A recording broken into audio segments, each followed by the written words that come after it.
Greetings, everyone, and welcome to the Midweek War! We have a very, very special Midweek War for you this week. I am Mad Mike. You know who I am. If you're listening to this, you don't give a fuck because you know who else we got here. First, we got the voice of Inspire Pro Wrestling, Eamon Paton. How are you, sir? Hello, Mad Mike. I say this every week, but very excited to talk about Lucha Underground this week. Yeah, I think we all are. And also, with us is our friend in the mainstream media, Matt Carlins. How are you? I'm so excited. I want to drink out of this coffee mug right now. So good. Lucha coffee.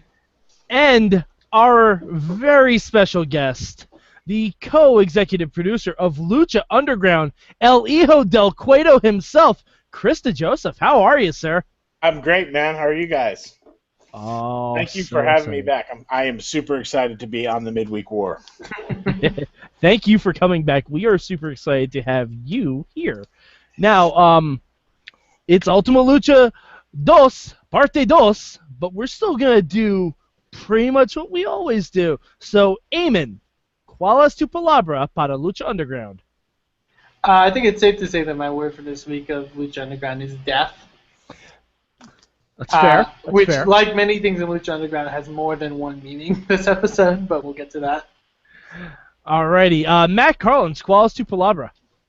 Murder. How's that? One of my favorite things about Lucha Underground.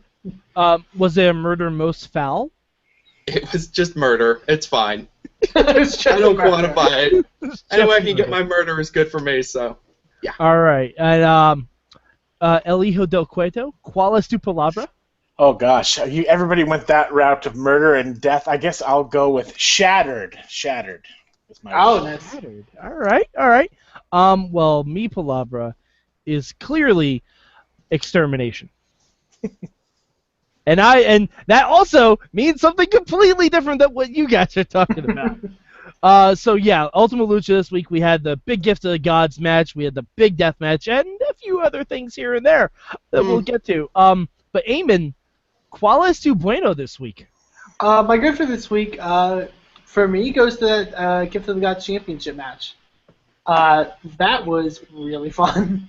A lot of really fun stuff in this. I mentioned it on Twitter, but I think, to me, the thing that sums up that match is a lot of really great action, which I think a lot of those kind of matches really have produced for Lucha Underground. And also a great culmination to a story that lasted this whole season, and that was very cool to see. Yeah, definitely. That was kind of where my word came in, where Sexy Star was put up against both Moth siblings. That was awesome. That was really, really well done. All right, Matt, ¿cuál es tu bueno? I'm going to keep it really specific this week because I'm going to give everyone else a little room to explore. And I just wanted to say my good this week is Mil Muertes rocking the house mic on top of the band stage during the death match. And just like, it looked like they were about to, like, everyone kind of backed off for a second, and it looked like for a split second, my brain was thinking, like, is a musical going to break out here? Is this going to, like, turn into, like... It almost looked like he was going to pull a Marty McFly and said, all right, hit the blues riff and B, follow me for the changes and try to keep up, all right? Yeah, right. All right, well, my bueno is Nightclaw. Yeah. Fucking Nightclaw. I don't know who he is. I don't know if it's T'Challa. I don't know if Wakanda has luchadors. He's really, really good. I'm a huge fan of Nightclaw immediately. My first child will be named Nightclaw. That's how it's just going to happen. But yeah, he was really awesome, and I was disappointed he didn't win Gift of the Gods, but then Sexy won, and I was okay with it. So, Chris, ¿cuál es tu bueno this week? My bueno, I guess, gosh, you guys took everyone that I was going to say, but I will say my bueno is someone who wasn't victorious in the Gift of the Gods match, but I thought gave quite the performance, and that is Marty the Moth Martinez is my bueno. Yeah, this whole season, he's been so much fun. He stepped up his game big time, and the character has really developed into something spectacular and fun. when he got knocked out to the ring and landed right by Melissa Santos. Oh, it was so good. Like he got up, and he's like, "Oh, okay, this isn't bad." Also, when Melissa was doing the in-ring introductions, one of my favorite things about Lucha Underground is how, like, Melissa Santos is involved in the storylines. It's very minimal, but she is involved. Like, you can tell when she doesn't like the person she's introducing. Yeah. It's really, really subtle, but really, really well done. She definitely doesn't like Marty. Yeah. Yeah, I think Marty... Now, I don't want, I think Marty has a little bit of a crush on her. Just a smidge. Maybe just a little bit. Maybe just a little bit. Maybe just a tad. I hope he made her a whole mixtape of songs, and they all have to do with the word light. He did make her something, but you'll have to see that later. Oh man. Oh no! All right. Oh god, the spoilers have already started. Thing begins. Jesus. Okay. Well, on that note, we'll go in reverse order this time. Chris, ¿cuál es tu malo for this week? Oh gosh, my bad is police work. Bad. Terrible police work. I mean, man, they really dropped the ball on that one. Well, I mean, when you have a cop who's constantly with lollipops during an interrogation scene, he may not. It's not exactly Merton Riggs we're talking about here. Chris, I'm curious, in your opinion, who is the worst cop, Joey Ryan or Cortez Castro? Gosh, I don't know. Probably Joey Ryan, I think, because he doesn't always follow protocol, it seems. But I think Cortez is in a bad spot. He's kind of forced to put himself in that situation. So I would say Joey's the worst of the two. But I think they're both mediocre police officers. So a real bad cop situation. Yeah. Terrible cop. All right. Yeah, and just like Cisco didn't even have a chance. Cisco didn't do himself any favors. Let's be clear about that. Hey, all right? hey, Dario, would you wanna scheme up a plan or something? Hey, boss, you got a plan? Why are you all? I know we haven't talked to him. Hey, no reason. You want to do some crime? Yeah. Like, I love how Dario immediately assumes he's wearing a wire. Immediately. Yeah, Dario's not cool. He's been around the block, We're boys. Although I would have loved it. It was like, are you a cop? You have to tell me if you're a cop. Oh man. All right. So Matt, ¿cuál es tu malo this week? Well, I don't want to be too hard on the show here with Oiho in our presence, but fire away. But I mean, you know what? Nightclub was pretty cool, but I kind of feel bad for him. I felt like he got dropped into this match, and I was ready for him to either go all the way or be almost the last guy, or if not, maybe the absolute reverse. He would turn out to just be an absolute goober and would just get beaten right off the first step. But instead, he gets halfway through the match. He shows you all this awesome stuff, all these awesome moves, and then about 2 or 3 guys in, he gets himself eliminated. And I am going to assume that this is not the last we've seen of Nightclub, but maybe not being actively bad, but to me it was a curious introduction. But obviously, it won over Mike and Eamon, so it couldn't have been all bad. I would say, yeah. Because me and Mike's assumptions, and I agreed with Mike's theory of what was going to happen with Nightclaw, was that it could be somebody mass trying to weasel their way in, like a Chavo Guerrero. Yeah. I was very happy that it wasn't, because this guy delivered 110%. And yeah, I like the addition of new characters into Lucha Underground, and at the end, it just made me excited to see what he'll do in Season 3. Because if that was his performance his first night in, holy crap. Yeah, definitely. Yeah, I think I was kind of set up for maybe my own expectations kind of played against me a little bit. But yeah, Mad Mike planted the seed of him being a masked somebody else, and I was like, oh my goodness, that'd be amazing. But and honestly, during the match, I saw him do like the standing Spanish fly. I'm like, that's a Giant Mundo move, but those aren't the abs of Giant Mundo. So it's not him. That's not the 13 pack that Giant Mundo has. I know it's an odd number, but somehow he pulls it off. Nightclaw wasn't taking everyone to Slamtown. No. But when Nightclaw came out and he clearly was not Chavo Guerrero underneath a mask, I was kind of like, ah. But sorry. It's all right. But I don't think Chavo was doing the moonsault off the top of the office. I would say I think Nightclaw did pretty well considering most people lose right away in their first match. Yeah, at least he had a couple eliminations. Yeah, he had the first 2 eliminations, so I'm like, oh my god, he might run the table.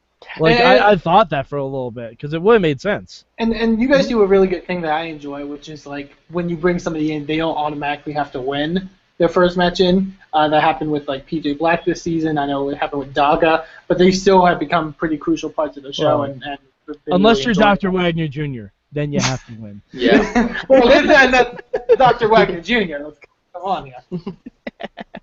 All right, so Eamon, qualis to malo this week. My motto this week is that everyone I love dies. Oh no! Are you saying that Chris DeJoseph is the Lucha George R.R. Martin? I don't want to go that far,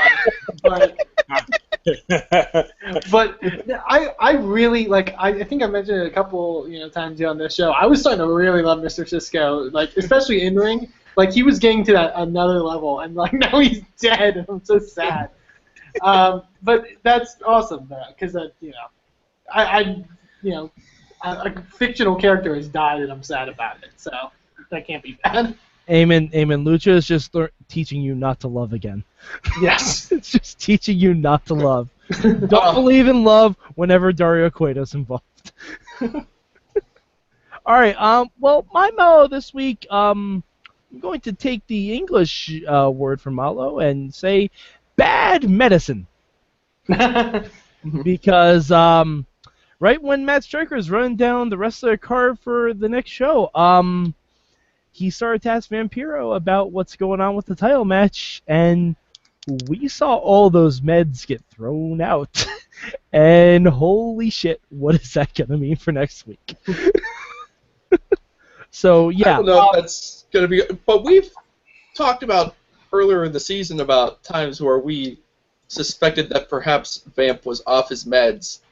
So maybe it's a good time for a little clarification on whether...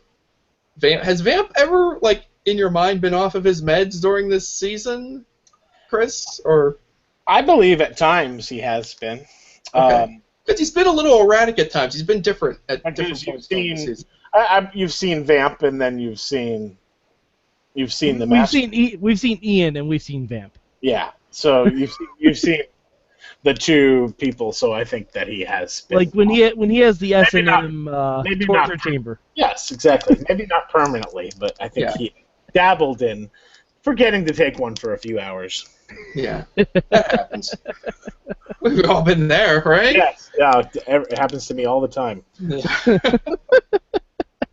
Yeah, I'm really, really curious as to see where that's gonna go for next week, because if Pentagon has his master by his side, it's gonna be like I kind of want that match to turn into a Cerro Miedo match. Like, I know we haven't heard any inkling about that yet, and it seems like a standard one-on-one match, but I never put anything past Dario Cueto. You can't. Yeah, you can at this point. But all right, so let's move on to our cambio. Eamon, what will be your cambio this week? What would I change? Jeez, I don't know. God. I really don't know. Maybe more. I think we get 2 hours next week, which is amazing. But I don't know. I love this episode so much that it's a good thing to say, like, oh, I want more out of this. But yeah, it was. That's my closest thing to a change. I just want more Lucha. I want more and more and more. I wasn't ready to after Dario smashed that bull over Cisco's head. I wasn't ready for it to end. No, yeah, definitely. I need to know where the Dario story is going, because now he just has a dead body in his office. Like, God forbid another match spills into the office and someone just trips over Mr. Cisco. Oh, man. I know you're laughing because you know what we're going to see next week. Yeah, I do. And you are not giving an inch. You are not giving an inch, sir. But you will see what happens. Yeah. Oh, God.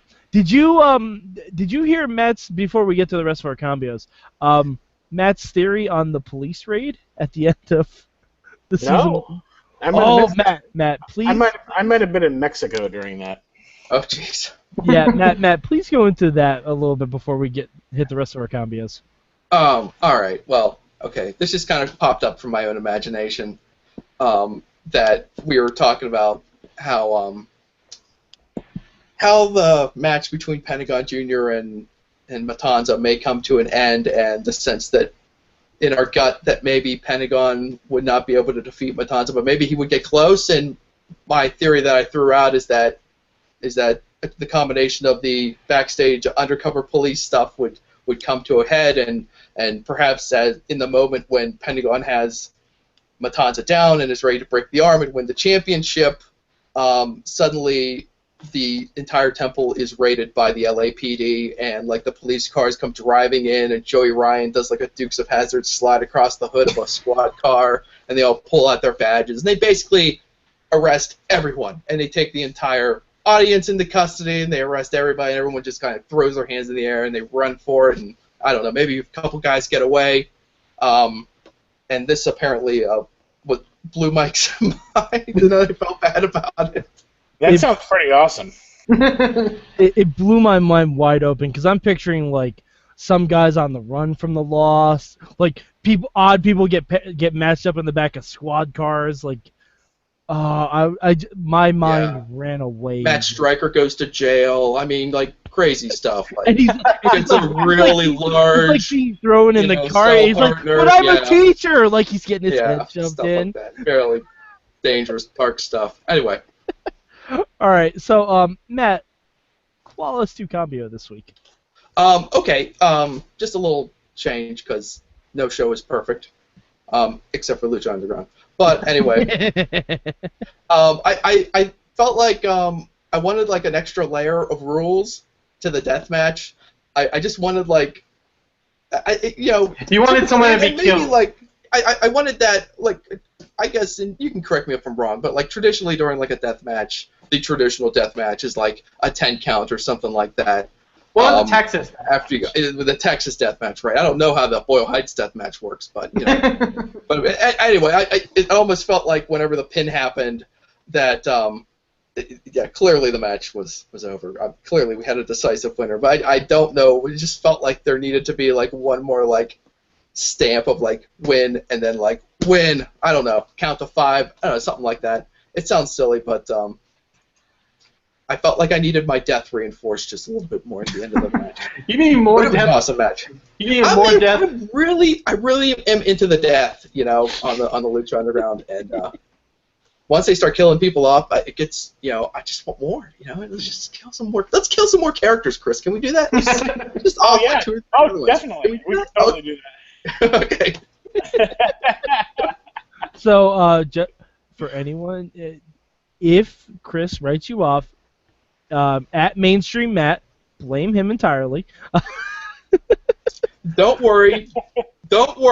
Chris will create another character who is your twin brother or sister and bring you back in a few weeks.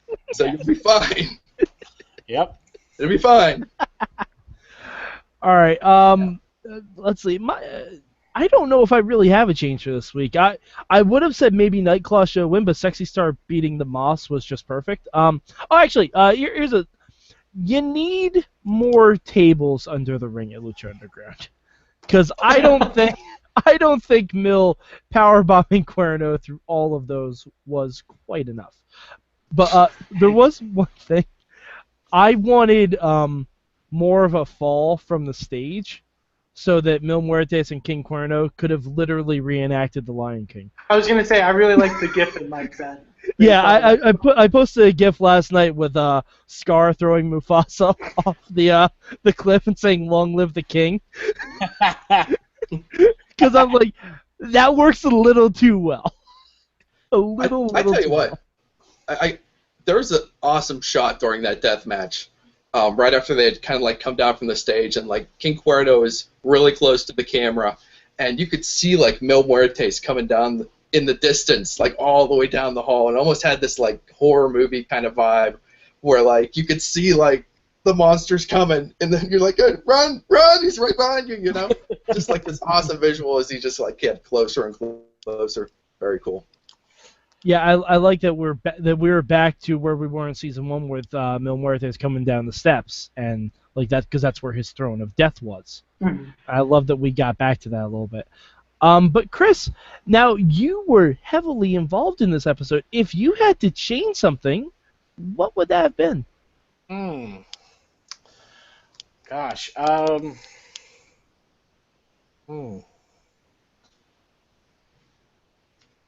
I don't know. I mean, it's tough for me to say that I would change anything. I probably should, but I don't want to.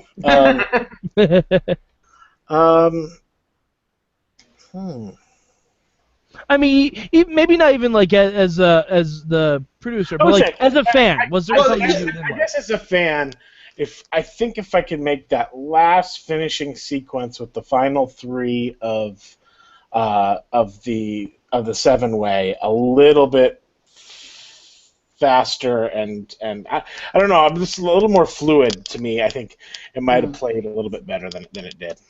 I guess if I could go back and redo that portion, maybe just a little bit. But I thought everybody did a great job, so I hate to say something like that, you know. Yeah, I really love that finishing sequence personally. Like just the build up to like and then some of the facials that Sexy was pulling and Marty. Like I think that really kind of lended to it. But, yeah, and the fact that Marty was actually the one that took Mariposa out was awesome. Yeah. And it's cool because it's a year-long story that finally came and wrapped itself up there. So I thought that was good. Yeah. All right.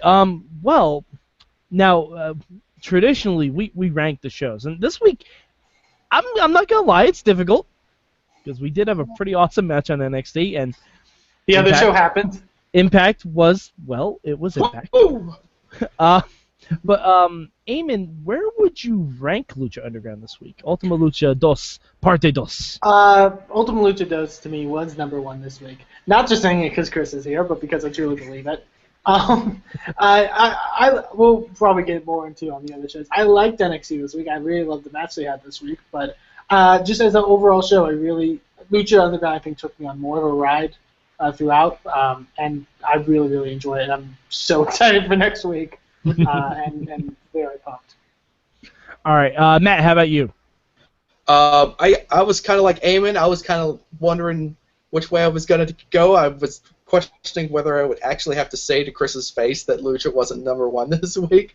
But then that final scene happened with Dario and Mr. Cisco, and I'm like, nope, that's number 1. So, yeah, for me, Lucha. Like, he's standing there, he's stroking the bowl, all right? And I'm just sitting there wondering, is this going to happen? Is this going to happen? Yeah. And then it happened.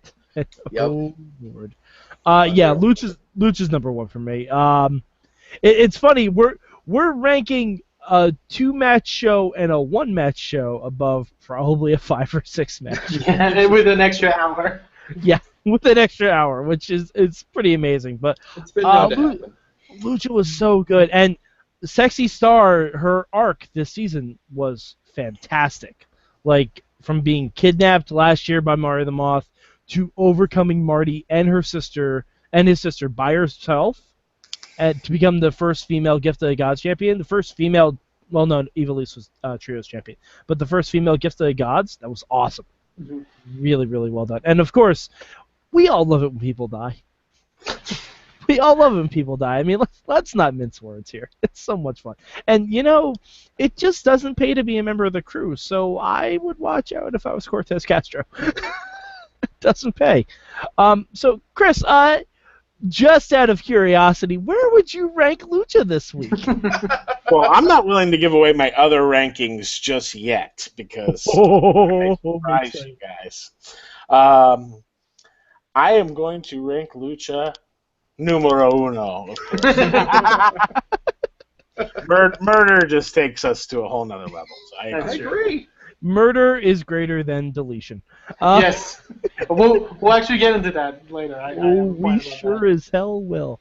All right, but Chris, while we have you here and while we're talking about Lucha, yeah. I did want to ask you something about last week's that seemed off.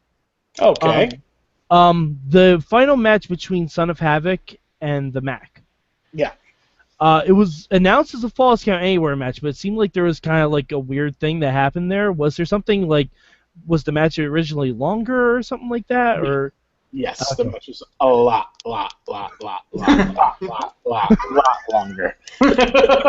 I heard somewhere there was originally a 2 out of 3 falls match. That is correct. It was. It was originally a falls match, and yeah, it went pretty long, and we had to pick and choose what we wanted to do. So that was a solution that was come up with to try to tell the same story with the same outcome. Okay, all right. I just want because it seemed like there was kind of a weird ADR line for Dario, and I'm like, but they didn't really do any Falls Count Anywhere stuff. But it's 2 Technicos, so they didn't really have to do too much. Yeah. Yeah, but I mean, it was still great. It was just like it seemed like it came a little too quick. Once I heard that online, there was 2 out of 3 falls. I'm like, that makes a lot more sense. Yeah, I think we were about like 25 minutes heavy on that show, so it was. Oh wow. Okay. Is there any chance we might get to see like the full 2 out of 3 falls in the future, or no? No. Okay. I know you guys like do YouTube exclusive stuff sometimes, so I was just. Yeah, I mean, I guess maybe there's the possibility of it, depending, but. Or like when you release if it goes to iTunes like season 1 did, maybe like the full extended version. Yeah, I think that also costs money and things like that. So. That's fair. So yeah, I don't know. I also think the story was told that way, so that's the way the story will stay. You know. All right. Oh, it appears we have a special guest with us. Hey! Nice to see you too. Oh man. Direct from the deepest, darkest parts of his mind, I guess you could say. The one and only. What are you talking about?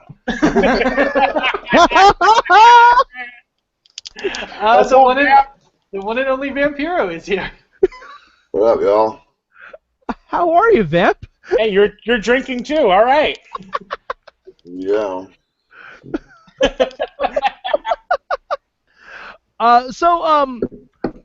Vampiro, are you currently on medication? I feel like it needs to be asked. Why would you ask me that? Well, we saw you pour out a whole bunch of pills on Ultima Lucha this week. Can you see that? Yes. Yeah, man. Still taking medication. Yeah. Awesome. Well, thank you for joining us on the show. How did you enjoy Ultima Lucha this week?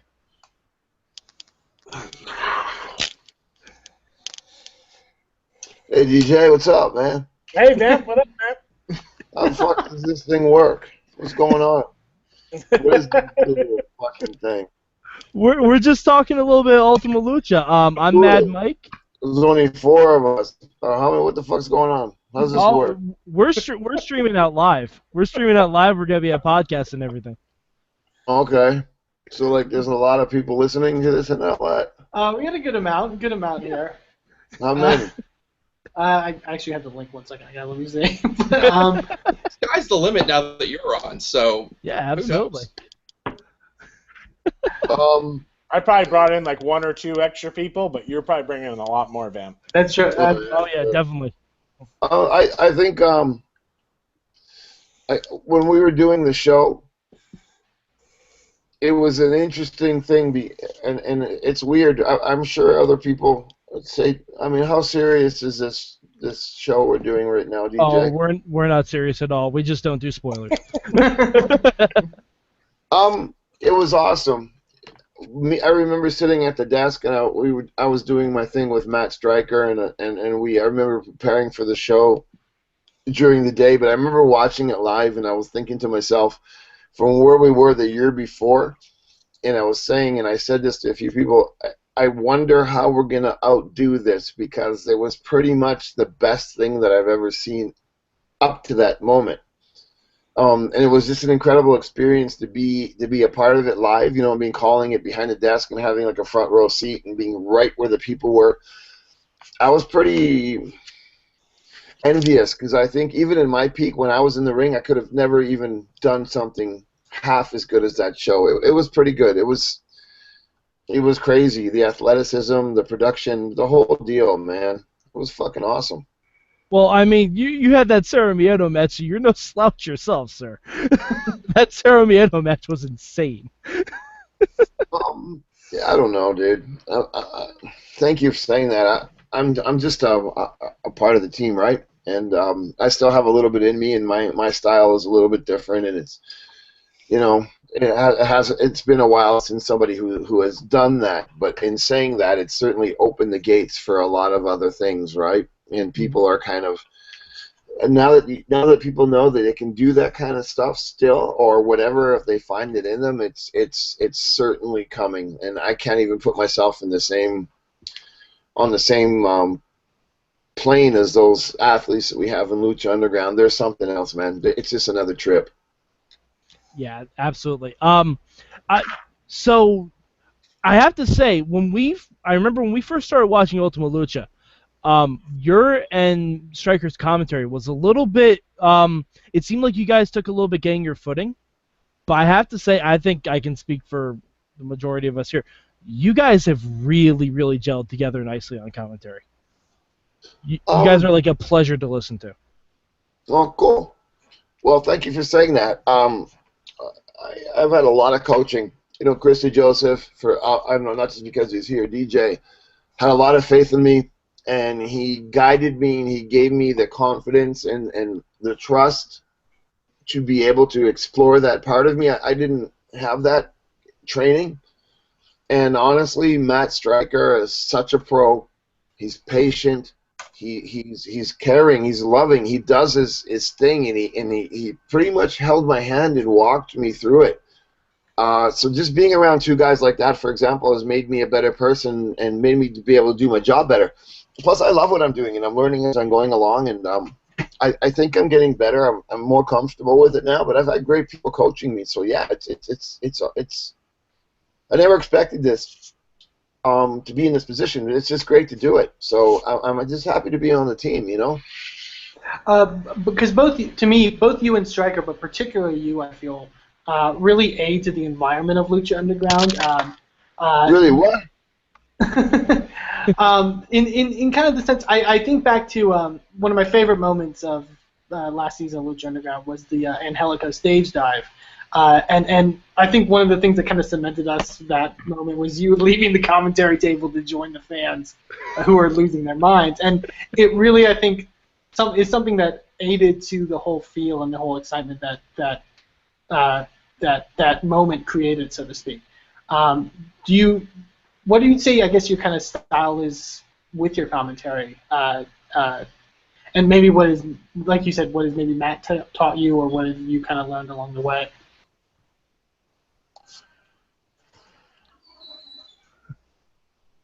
I mean, I think, like, I kind of approached it kind of like, who would make me want to watch wrestling? Mm. So I thought to myself, the show is so produced. What I mean by that is it's so fucking A1. You know what I mean? We got the best crew in Hollywood working on our show. The in-ring performances are next level stuff. I think in 20 years, the next generation of kids are going to be copying what we're doing right now. Matt Stryker is phenomenal. So I thought to myself, how am I going to fit in here? And I said, well, I won't study, I won't read anything, and I'll just kind of be raw when I go into it, so that I'm just picking it up as we're doing it. And I thought to myself, that will be the black sheep, so to speak, of the family. That'll be the thing that's going to make it so obscure, is I'm so raw. I don't know what the hell's going on half the time. And that's what because I'm a fan. So I'm actually like one of the dudes in the front row or wherever calling the show with Matt. And I think that's kind of what makes it so exciting. I'm not sure how much I can say, and I mean, DJ, stop me if I'm crossing the line. But there are certain things that happen that I used to be a goaltender, and I'm a musician, so I'm seeing all these things like a band leader, and when Matt has this energy in his voice, and there's something so important going on in the ring, and I see it about to happen, and I feel him going into his zone, but I see the people aren't there yet. I jump up off of the desk, and I sort of cheerlead or do things, or I become part of the act, because the people at home need to understand and feel what Matt is saying at that moment. And if he's out of his mind and something is so crucial to the story, and the fans aren't reacting, the people at home aren't going to get that vibe. You see what I'm saying? So I jump up or do this and that, kind of to help accent Matt's commentary so the people at home understand what just happened was important. I don't know if you understand what I'm getting at. Oh, totally. Oh, yeah, no, we get. I mean, the camera crews at Lucha are also so good to help capture those moments. Like something simple when Daga sees that his medallion has the Cobra on it, or like Marty grabbing the dog tags. Yeah, like just stuff like that. They're very good at capturing that, and like definitely when we see it at home, we know what's going on. We pick up on it. And I love that you mentioned how you kind of go in blind almost in a sense, because we've mentioned before that one of our favorite things about Lucha Underground and its commentary is because of the way the backstage scenes are shot. It's shot in a way where the commentary doesn't see them happening because it fits with how the show is produced. And I really love that you kind of, like you mentioned, kind of go in with sort of a clean slate and kind of react to what you're seeing. And I think that really, like you said, I think it really aids to the vibe that you're putting out. I appreciate you saying that. Thank you. Yeah. What do you think was your favorite moment from season 2 so far? When they told me we're gonna have a fucking season 3. That's always nice. To be fair, I think if that'd probably all be our favorite moments too. Oh yeah. That was mine too. Well, Vamp, this is Matt. Let me jump in and say, how hard was it waiting between the end of season 1 and getting the official word for season 2? Maybe a little bit of uncertainty, and what was that like waiting that out? It was a little bit tough when you're a creative person and you see something so well, and you make friends. DJ is now one of my closest friends.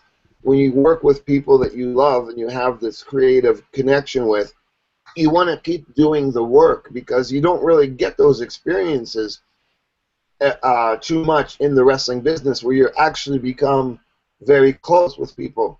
So when you're close with somebody and you're on the same page, the ball is rolling, and you just have that energy of the success. When I say success, what I mean is the product is rocking, and you're a part of that. You're writing it. You're giving your 2 cents there. You're asking for help. You're sharing. You're giving. You're sacrificing.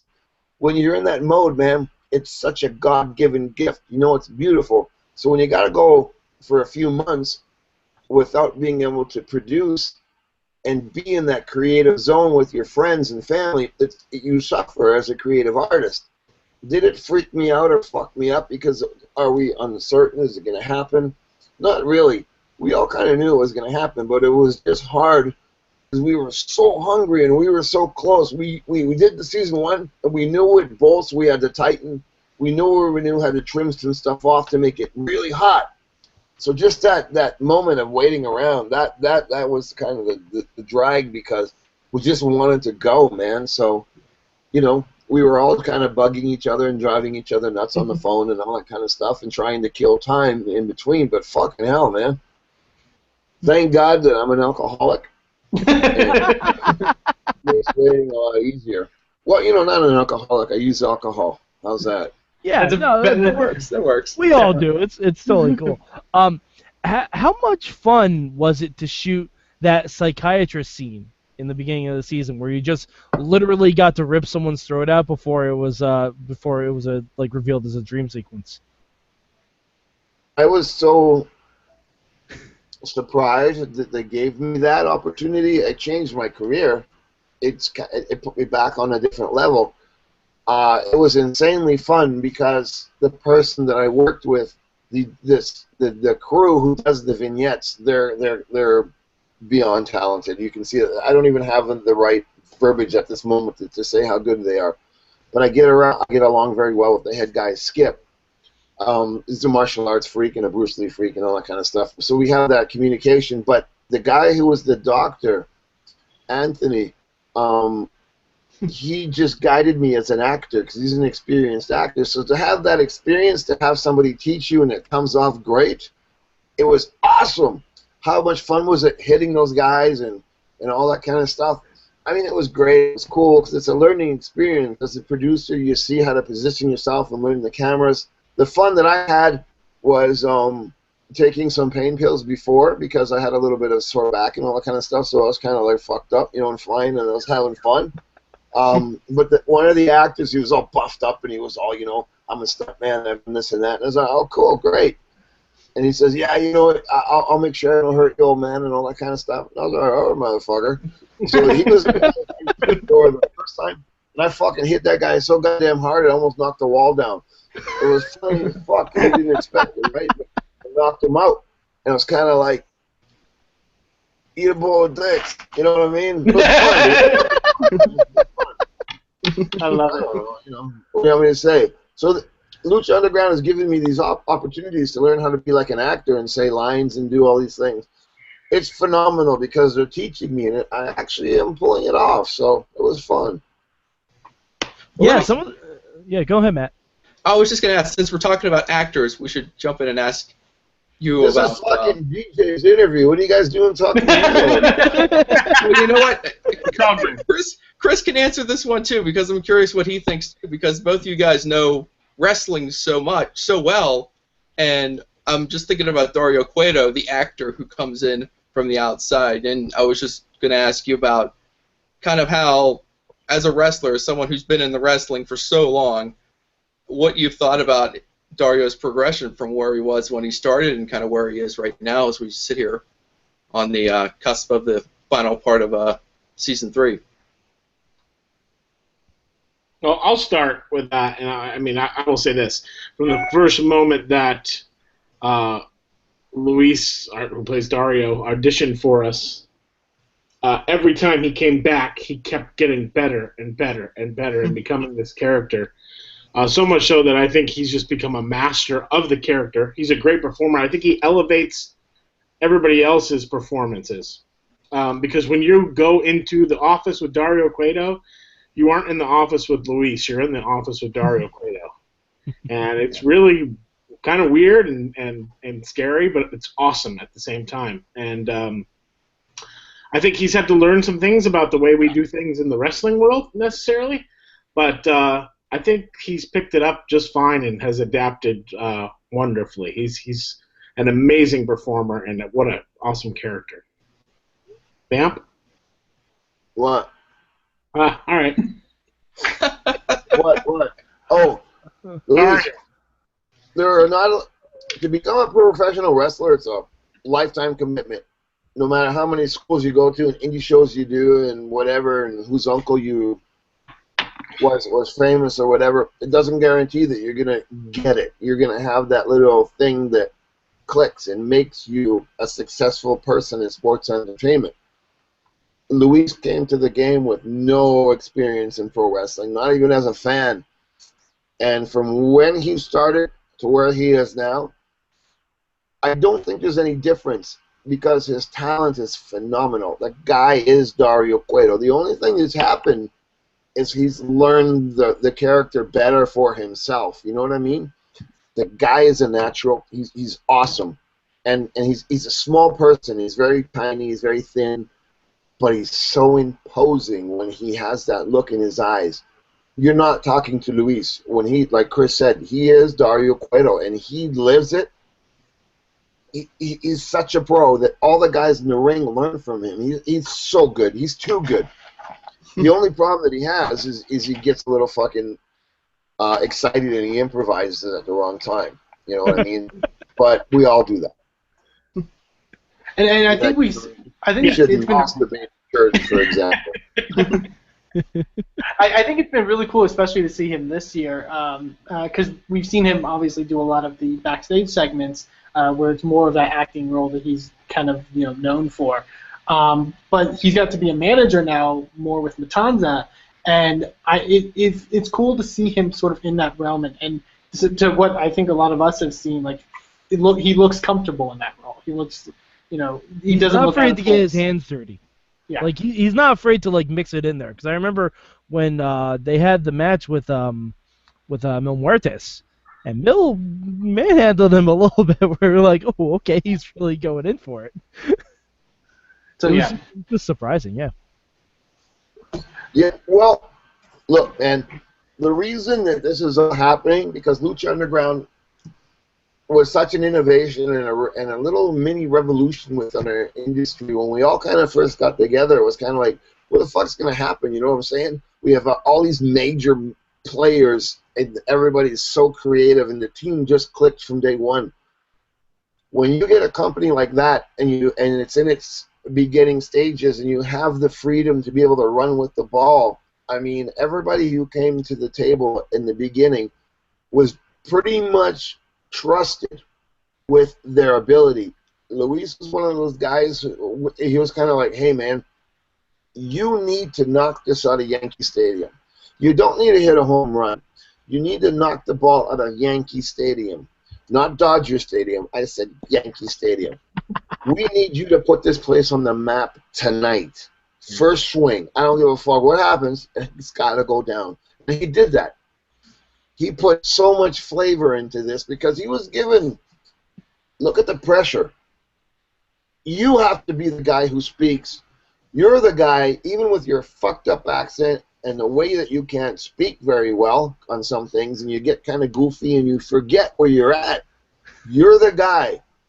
You're the first voice that the fans are going to hear. It's do or fucking die. And he took that pressure and that ball and he scored it. He did it. There's no other way to say it except that he did it. Like it or not, that's what happened.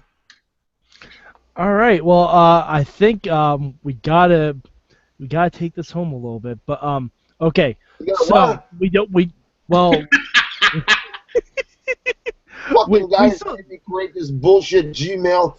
I had to give up my PlayStation time. Took me a half an hour to get this motherfucker going.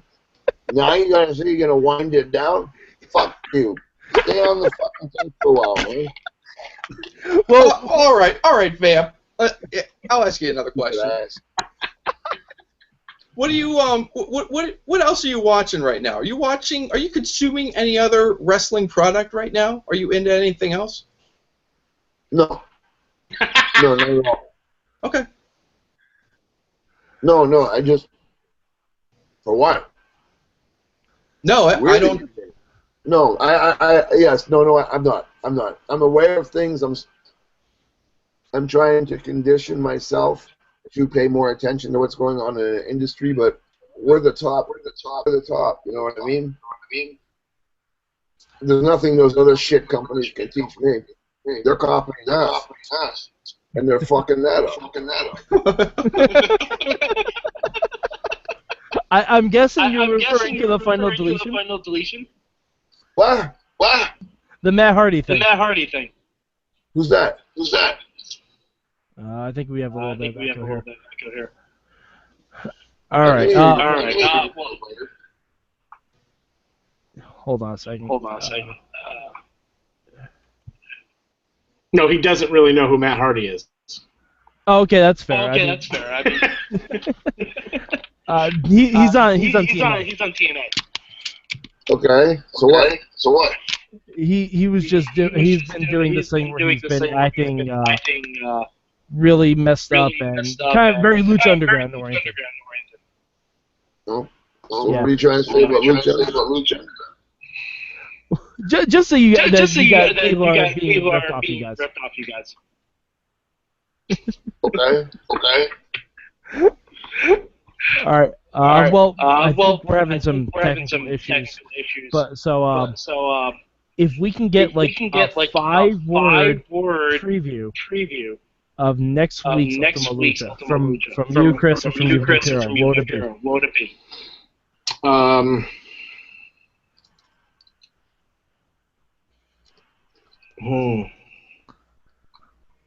Now we don't want to spoil anything. Just slow down, Chris. What? Slow down, you said? Yeah. Match of the fucking year. That's what I'll say. How about that? That's my preview for next week's Ultima Lucha.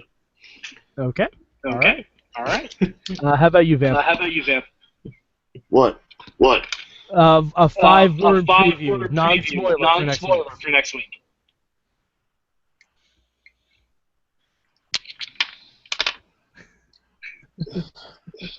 It's too hard, man. School is, you know what I'm saying? All you fucking jabronis trying to fight off us and your ratings are still falling.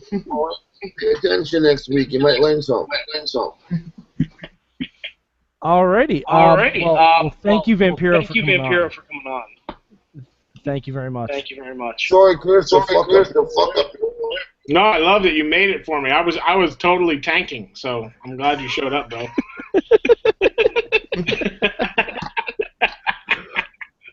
All right, and of course, thank you, Chris, for coming on too. Yeah, thank you guys. I love Hey, it. Eric is watching the show. Yes, yeah. Hey, Eric has a question for you guys. Sure. Yep. He has a question for you guys. He wants to know, what happened to Antonio Garza? Yeah. He's been unavailable, unfortunately. To record Oh, he misses him. We will get him on for next week. Even if I have to get him fired from his job, he will be on. No, don't do that. Don't do that. Let me ask you guys 2 questions. Sure. What would you rather see bands and DJ that are more prevalent, band or something like that, or these bullshit mariachi type of yeah. The other thing, question number 2, and that's fuck them. What about Lucha Underground merchandise? Are you guys hungry for shit? Those are my questions. I work out with the Lucha Underground tank top almost every week. What the fuck? Come on, man. I want to see more masks and posters and stuff. What about the band? Hey, I'm back. Sorry for the internet issues. We thought you were deleted. Oh, God. I'd love to see a DJ there. I think a DJ would be really a lot of fun. I'm there every week. Like a disc jockey then. Oh. I gotta be honest. I love the mariachi band. I think it adds a lot of flavor, but I don't have a problem with maybe a little musical variety if you want to try something more out there. But I try to buy as much Lucha merch as I can. I want to see more. Like I want to see some more specific guys. Like maybe a famous T-shirt, or I'd love to see some more stuff from Killshot. Yeah, because Killshot really stepped up this season. Yeah, he did. He did. Everybody stepped it up. Especially the fans and social media. You guys really. You're a huge part of this. Man. Everything. You know, days here. I'm here. Got Eric and sending questions. I mean, Lucha Underground, they're fans. They're around. They're not bullying you. playing in the agenda where we maybe our time. None of that, bro. We're here, man. I mean, I asked you, motherfuckers, to come on your show. You know, you guys are too big to ask me. I'm in New York, unfortunately. Brother.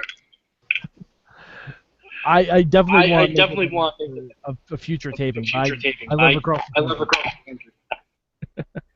We did have one of our buddies come down for an episode of season 3. Sorg was down there. Yes, he was my guest. Yeah, and he got coffee mugs. He got Lucha Underground tickets. Yeah, I think he got a very nice. I'm very jealous. Yeah, and he doesn't. He's one of the only people I know who is simultaneously ahead and behind on Lucha. Hey man, it's like a podcast. Yeah. And you're doing it like live video podcast. Yep. Yes, indeed. You guys think that you can What was that? Yeah, Chris, I think you're echoing a little bit. Well, I'm supposed to have my door. That's why I took my headphones off. That's probably why. There we go. I think we're better. What'd you say, Vamp? I didn't hear you. I said off the air. Maybe can you guys teach me how to do this? Absolutely. Yeah, definitely. Absolutely. Cool. Yeah, man. But I'm serious. Send me an email with the number to call you at. Oh yeah, definitely. We absolutely will. Vampiro@me.com. Yeah, we'll have you on for the Lucha Underground Season 3 preview. You get my fucking email or not? We did. I got it. Yeah, we have your email. Okay. Yeah, that was a very great talk. Very. This may be one of our best episodes. Oh my God. Yeah, I love you, brother. I love you too, Vamp. That's it. You motherfuckers are calling it quits. Have a good night. This is probably our longest episode to date. So. This is definitely our longest episode. Cheers, man. What is that? What are you drinking, DJ? What is that? Pacifico.